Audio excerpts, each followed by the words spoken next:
సనాతన ధర్మం గురించి పవన్ కళ్యాణ్ మాట్లాడిన తర్వాత నేను దాని మీద కామెంట్ చేసిన వాస్తవం. అయితే నా కొటేషన్ తీసుకొని 3 పెళ్లి అని చెప్పేసి మాట పెట్టుకొని నా మీద విమర్శిస్తున్నారు. నేను దానిలోకి పోలే. సనాతన ధర్మంలో విడాకులు ఉంటాయా? నేను అడిగిన ప్రశ్న అది. సనాతన ధర్మంలో విడాకులు లేదు. ఎందుకంటే ఒకసారి పెళ్లి చేసుకున్న తర్వాత భర్త ఎంత వేధించినా, ఎంత ఏడిపించినా, వాడు ఎంత యథోపనం చేసినా అతనితోనే కాపురం చేయాలి.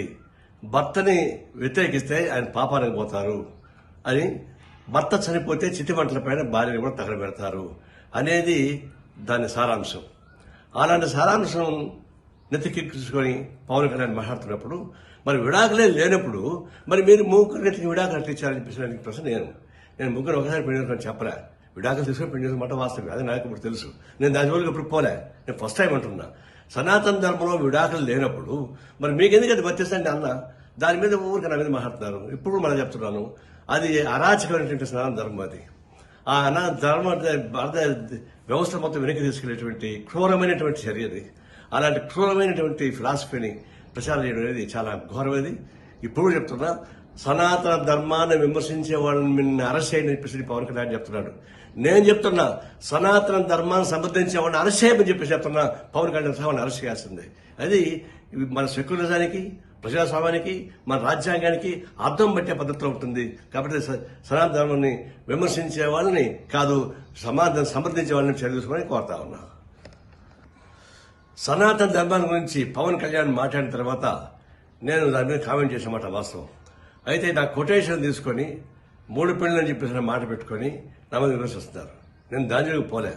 సనాతన ధర్మంలో విడాకులు ఉంటాయా? నేను అడిగిన ప్రశ్న అది. సనాతన ధర్మంలో విడాకులు లేదు. ఎందుకంటే ఒకసారి పెళ్లి చేసుకున్న తర్వాత భర్త ఎంత వేధించినా, ఎంత ఏడిపించినా, వాడు ఎంత యథోపనం చేసినా అతనితోనే కాపురం చేయాలి. భర్తని వ్యతిరేకిస్తే ఆయన పాపానికి పోతారు అని, భర్త చనిపోతే చితిమంటలపైన భార్యని కూడా తగలబెడతారు అనేది దాని సారాంశం. అలాంటి సారాంశం నెత్తికెక్కించుకొని పవన్ కళ్యాణ్ మాట్లాడుతున్నప్పుడు మరి విడాకులే లేనప్పుడు మరి మీరు ముగ్గురు నెత్తికి విడాకులు అట్లా ఇచ్చారని చెప్పేసి ప్రశ్న నేను ముగ్గురు ఒకసారి పెళ్లి చేసుకొని చెప్పలే. విడాకులు తీసుకొని పెళ్లి చేసుకున్న మాట వాస్తవం, అది నాకు ఇప్పుడు తెలుసు. నేను దాని వరకు ఇప్పుడు పోలే. నేను ఫస్ట్ టైం అంటున్నా. సనాతన ధర్మంలో విడాకులు లేనప్పుడు మరి మీకు ఎందుకు అది వర్తిస్తండి అన్న దాని మీద ఊరికి నా మీద మాట్లాడుతున్నారు. ఇప్పుడు మనం చెప్తున్నాను, అది అరాచకమైనటువంటి సనాతన ధర్మం. అది ఆ ధర్మ వ్యవస్థ మొత్తం వెనక్కి తీసుకెళ్లేటువంటి క్రూరమైనటువంటి చర్య అది.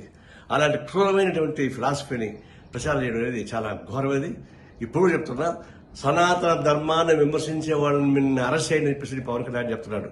నేను చెప్తున్నా, సనాతన ధర్మాన్ని సమర్థించే వాళ్ళని అరెస్ట్ చేయమని చెప్పేసి చెప్తున్నా. పవన్ కళ్యాణ్ వాళ్ళని అరెస్ట్ చేయాల్సిందే. అది మన సెక్యులరిజానికి, ప్రజాస్వామ్యానికి, మన రాజ్యాంగానికి అర్థం పట్టే పద్ధతిలో ఉంటుంది. కాబట్టి సనాతన ధర్మాన్ని విమర్శించే వాళ్ళని కాదు, సమర్థించే వాళ్ళని చర్య తీసుకోమని కోరుతా ఉన్నా.